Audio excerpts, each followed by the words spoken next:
hilo? Kabla ya kulizungumza kanisa,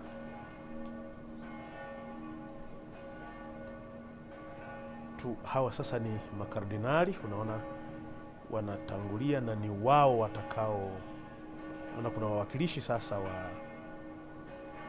wa kidiplomasia wa nchi mbalimbali, marais, viongozi wa nchi. Of course wao wataishia nje, lakini watakuwa wameshiriki kwa namna hiyo mazishi. Na ni nchi nyingi duniani zimewakilishwa kwenye mazishi haya na viongozi wao, marais au wawakilishi wa marais. Tanzania imewakilishwa na makamu wa rais Dr. Philip Mpango, na nchi nyingine pia zimewakilishwa.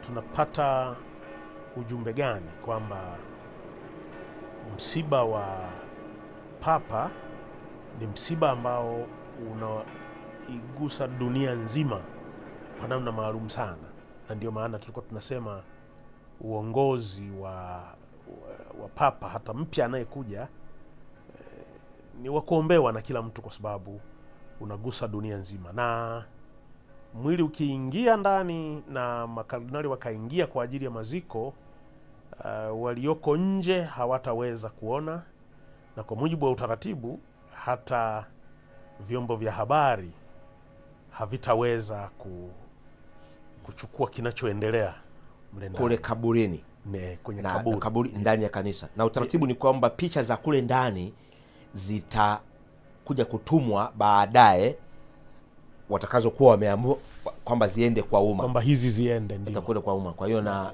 ndio jeneza linabebwa hivyo kwa ajili ya kuingia kanisani kwa ajili ya maziko.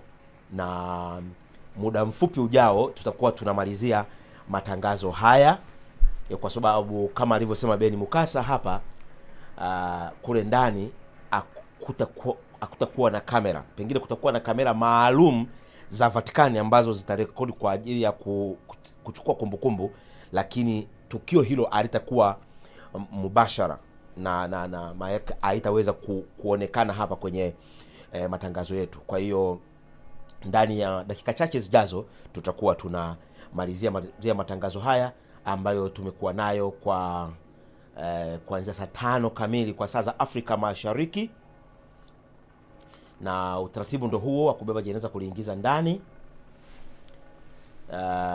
na wale walinzi waliovalia rasmi kwa huo utaratibu wakitembea, na hao ni viongozi pia wa kanisa wakiingia ndani tayari kwa maziko. Kuna hao ni mamonsinyo wamepita hapo. Naam, hawa ni hadhi maalumu ndani ya kanisa, lakini ni hadhi, sio daraja. Mapadri, na mara nyingi ni mapadri wazoefu kwa namna fulani. Yes, ambao wana mchango maalum sana na wanatumiwa sana kama visima vya hekima na ushauri na ubobevu kwenye mambo mbalimbali ya kikanisa. Na sina kama kuna mifano wakiwa kwa msinyoli wanasema kama wapo ni wachache sana kwa msinyoli alafu baadaye akawa askofu. Zamani ilikuwa hivyo, lakini siku hizi kuna mabadiliko kidogo. Wako maaskofu ambao ni mamonsinyo tayari, na ni kwa sababu umonsinyo siku hizi sasa mwili unaingia kwenye kanisa. Umonsinyo siku hizi kwa miaka ya karibuni, na hasa kipindi cha Papa Yohana Paulo wa pili, ulianza kutolewa kwa wenye mchango maalum, mapadri wenye mchango maalum, hata ambao sio watu wazima sana. Zamani ilikuwa wanapewa mshakuwa mtu mzima, kwa hiyo kupewa askofu kisha kwa mtu mzima sana, nayo sababu kumbuka askofu anastaafu jimbo akiwa na umri wa miaka 75. Sasa ikiwa tayari umekuwa monsinyo na miaka 69, Afu utaraji kupewa askofu na miaka 72 ili ustaafu baada ya miaka 3. Naam. Mtazamaji, kwa zaidi ya saa 3 hivi umekuwa ukifuatilia matangazo haya mbashara kutoka Vatican, ambako yanafanyika maziko ya Papa Francis aliyefariki Jumatatu ya Pasaka Aprili 21, 2025. Amekuwa madarakani kwa miaka 12 tangu mwaka 2013 alipochukua madaraka kutoka kwa mtangulizi wake Papa Benedict wa 16, raia wa Ujerumani. Yeye Papa Francis, raia wa Argentina, ambaye amefariki dunia akiwa na umri wa miaka 88.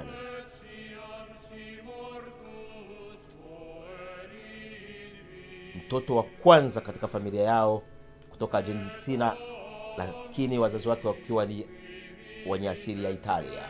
Hawa ni makardinali, ambako kwa mujibu wa Beni Mukasa alivyotueleza hapa, 135 ndio watashiriki kumchagua papa mpya atakayekuwa papa wa 267 tangu papa wa kwanza Mtakatifu Petro aliliongoza kanisa akikabidhiwa madaraka kutoka kwa Yesu Kristo zaidi ya miaka 2000 iliyopita, ambapo kwa mujibu wa maandiko aliambiwa na mafundisho ya kanisa, alipewa ufunguo kwamba utakachokifunga duniani kimefungwa mbinguni, ukikifungua duniani kimefunguliwa mbinguni. Jina la Petro ni mwamba ambako lijengwa kanisa, na hili kanisa la Mtakatifu Maria liko ndani ya Vatican, lakini kanisa dogo kilinganisha na kanisa la Mtakatifu Petro, bado kanisa kuu, na mapapa wengi wamezikwa katika kanisa hilo. Haya ni maelekezo mahsusi ya Papa Francis kwamba azikwe katika kanisa hili, ikiwa ambalo kwa hadhi ni dogo, ambayo sasa inaelezea zaidi sifa yake ya unyenyekevu na kutumikia watu badala ya kujitumikia. Somo pia hilo kwa viongozi na watu mbalimbali walioko duniani, kwamba ili uweze kuheshimika watumikie wengine, na isiwe unaangalia umimi.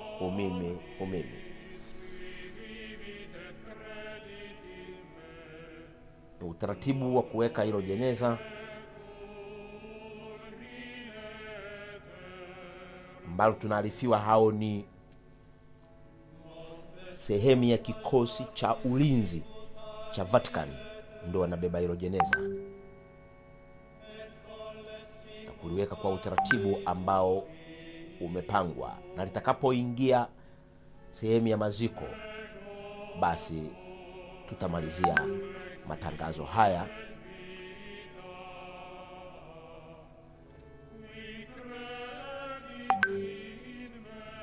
Bila shaka umefuatilia, bila shaka umejifunza masuala mbalimbali ya usuyo kanisa Katoliki kwa undani, na pengine mengine usingeweza kuyapata hata ungetafuta kwenye mitandao ya kijamii, lakini leo umeyapata kwa maelezo ya kini na ufafanuzi wa kina kuhusu kanisa Katoliki, kuhusu